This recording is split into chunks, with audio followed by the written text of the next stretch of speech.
বন্ধুরা এই যে বিক্রি খাচ্ছি। দেখুন বন্ধুরা, এই যে পাখি দেখেন, এখন আমাদের বিলে চুনো মাছ এর বৃত্তি ঝাড়া হবে, একদম অরিজিনাল চুনো মাছ। এই যে বন্ধুরা দেখুন আমি ডোঙাই করে, এটা তাল গাছের ডোঙা, তাল গাছের ডোঙাই করে যাব। দেখুন কাছে যাচ্ছি।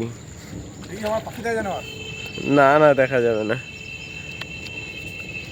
এ তো সব চিংড়ি মাছ। এই যে চিংড়ি পড়ছে, ফেলবো। ঠিক আছে ফেলো। এই দেখুন এইভাবে ঝাড়তে হয়, এই দেখুন এই সব চিংড়ি পড়ছে। এই যে চিংড়ি পড়ছে, এই যে এর স্বাদ কেমন? ভালো, বিখ্যাত সব মাছ পাওয়া যায় নাকি দেশে। এই হয়ে গেল, আর একটা বৃত্তি ঝাড়বে, এটা চুনো মাছের বৃত্তি। এসব মাছ টাকা দিয়ে বললাম যায় না। এই দেখুন একদম দেশি চিংড়ি, কত বড় সাইজের, পেটে ডিম। আর এটা হলো দেশি মরলা মাছ, একদম জ্যান্ত, এই দেখুন। আর এটা হলো গচি পাকাল বলা হয়।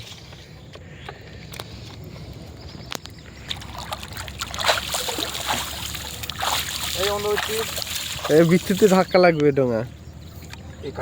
বিলের পরিবেশ দেখেছেন কত সুন্দর, এই সূর্য উদয় হচ্ছে।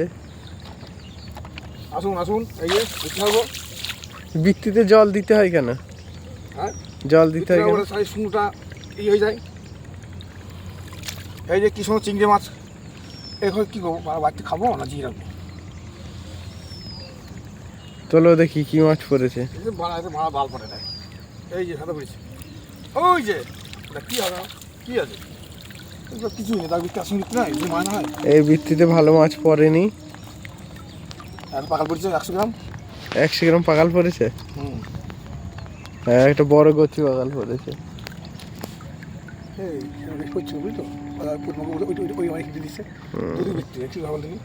এই দেখুন বিলের আবহাওয়া।